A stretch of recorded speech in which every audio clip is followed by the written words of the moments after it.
so, all of them migrated into the ADC such that they bring a unity of the opposition forces within the ADC to enable them without much problem and seat Tinubu. Unfortunately, there are this insinuation that the APC and the government, in fact by extension, Tinubu, use the courts to scuttle the opposition. This is why I am making this call on Vice President ATIKU ABUBAKAR to follow us as we followed him into the ADC, such that there will be a unity of the opposition to unseat this government. And if he refuses, then whatever happens to the opposition, Vice President ATIKU will be held responsible. I didn't get that clearly, just a moment, but in closing, you just wanted clarity. The clarity is that all the political gladiators are now in the ADC. And if anybody is outside, as Kwankwaso was outside in the ADC and he was persuaded to come in. So we are also pleading with Vice President ATIKU ABUBAKAR to come into the NDC such that we can consolidate again and remove the incumbent government. That's what I'm saying. If he refuses to that, hold on now. And if he refuses to do that, then the ball is in his court, because he has now scuttled the unity of the opposition to unseat this government, because he cannot continue beyond the tomorrow to be in the ADC or else. Sorry, I don't want to chip in. I have an elaborate theatres to make. A couple of things. Number one, I think it's going to be the beginning of more troubles for the NDC, because the litigations will begin. The litigations as regards even the registration of the NDC. Yeah.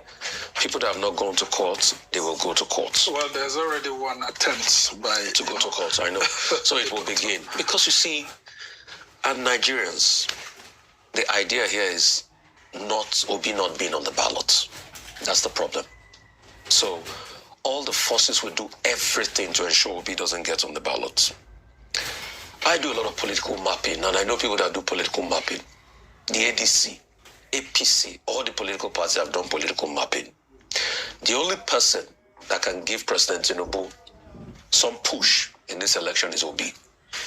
The first strategy is to ensure Obi doesn't get on the ballot. The crisis in the ADC was just because of that. Secondly, the point of Obi is always pivoting to other political parties. Let us go back to what history says.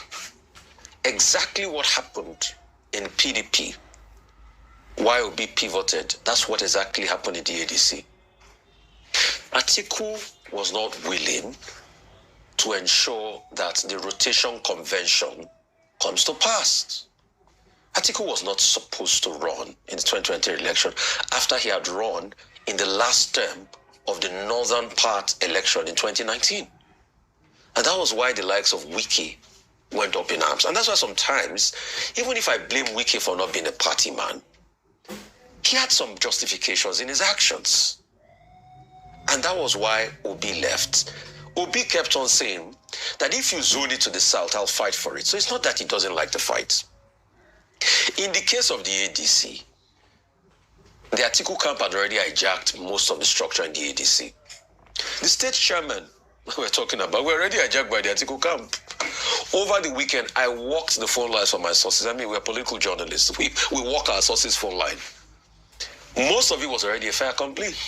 So there was no way Obi was going to be able to thrive or get a fair situation in this election process. That's why he left. Yes, I know he tried to be cute about it by saying my elder brother ATIKU is because of the court case. Peter, Gregory, Obi, you and I know that it is not because of the court case that you left. It is because you were already boxed into a corner. You can write a statement to deny what I said. It's your prerogative. And you know you were already boxed into a corner. And because agreements were not listened to. Part of what I heard was discussed in the Ibadan consensus by one of my sources, I might be wrong, was that there was a conversation about the ADC candidate coming from the south. But people reneged against it. The ATIKU team reneged against it. These are the things I walk in the funnels and my sources are saying. So, I know the Atiku camp will come out and debunk all the things I've said. It's for you to deny. It's for you to debunk. I mean, mine is for me to speak my truth and you to rebut.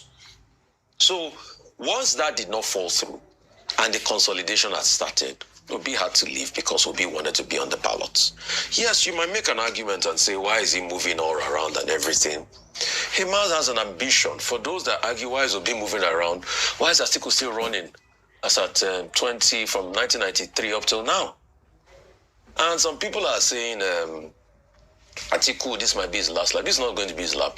If Atiku is in good health, he will run in 2031. Mark that down. He has his ambition. Yes. You know, former Liverpool coach Bill Shankly famously said, people think football is about life and death, but they are wrong, it's more than life and death. For politicians, politics is more than life and death. Atiku Abubakar's ambition is to become the president of Nigeria. As long as he's in good health, he will keep running until he gets the ambition, the aspiration, and it's his goal. Secondly, what will this do? The first winner will be President Tinubu. But anyway, I had always known that they were going to disintegrate because there was no way they were going to agree in the first place.